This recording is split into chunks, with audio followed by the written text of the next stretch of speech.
once again, paradigms changing. That guy 20 years ago would have just been a funny dude down the street.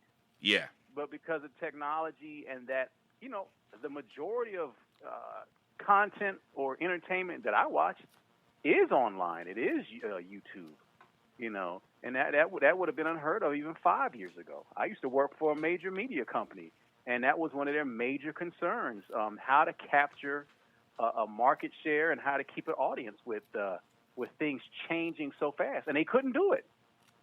They threw so much money and stuff against the wall, and they couldn't succeed at keeping people's attention. Everything changed too fast, and here we are in a day and age where, if I do watch something, it's an independent content creator on YouTube or the internet. It's not television or even these mainstream movies anymore. Yeah. Well, to go back to what you said with the word attention, and to transition into business mode for a second, we have what is called the attention economy. And Google has what is called attention engineers, whose sole job it is to figure out how to not only attract people's attention, but to maintain and hold it for as long as possible. And these guys do everything from figure out the tones that an alert should make or notification should make, color schemes, layouts, sounds. They spend time listening to sounds so that they know which sounds are the most, pleasing to a person's ear, or will get them to, jump up and pay attention. I mean, it's truly amazing the level of intricate detail that goes into attention economics and attention engineering.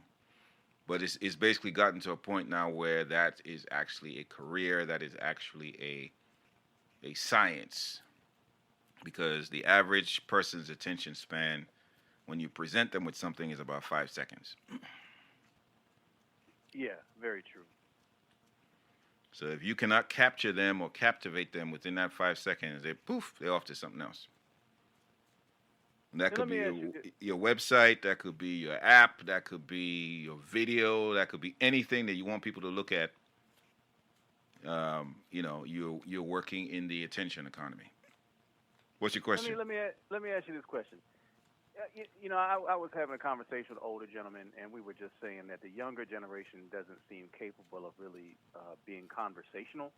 There's several young men that ask me for advice on occasion, and they're asking me to stop everything I'm doing to give them the benefit of my years, which I don't mind because I'm pretty good at that. And I start talking to them, and within about 97 seconds, they start getting real nervous. And I used to get pissed off, but I realized that they're not in the habit of having conversations that are contemplative and meaningful that require them to interact. Mm-hmm. They're used to communicating online and text or direct messages in which you can control the flow of a conversation or terminate it altogether. Mm-hmm. So, with everything you're talking about these engineers, about these sounds and visuals that keep your attention, is there ever a time when you've got someone's attention that you can keep it for 10, 15 minutes and deliver your story to them about your product or service, and they really resonate with it? Yeah, because and that's what Instagram has been able to do. That's what Facebook has been able to do. YouTube has been able to do that, because even iTunes is competing in the attention economy.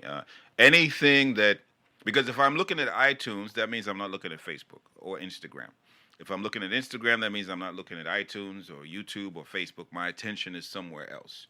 So basically, if I get your attention, my goal is to keep it. And one of the simplest ways that Facebook did that was having an endless scroll, where you could never scroll to the bottom of the page. So if you started scrolling from now till, you could scroll from this morning till now, you would never see the bottom of the page, because the way they see it is, okay, I'm going to hook you.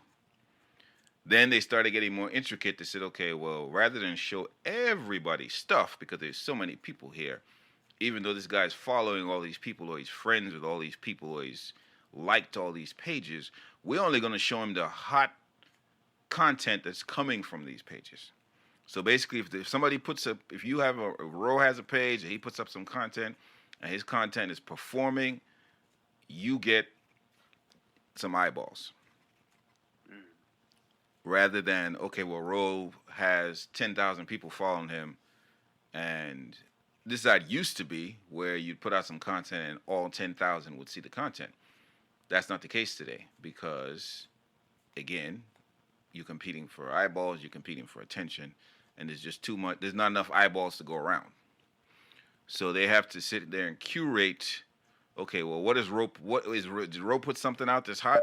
And you start seeing messages like, "Oh, hey, Ro, you should boost this. Look at you getting this is hot. People are looking at this. Boost it so more people can look at it because we've already done our little quick litmus test, and we know that this material, this content, is clickbait, is eyeball worthy."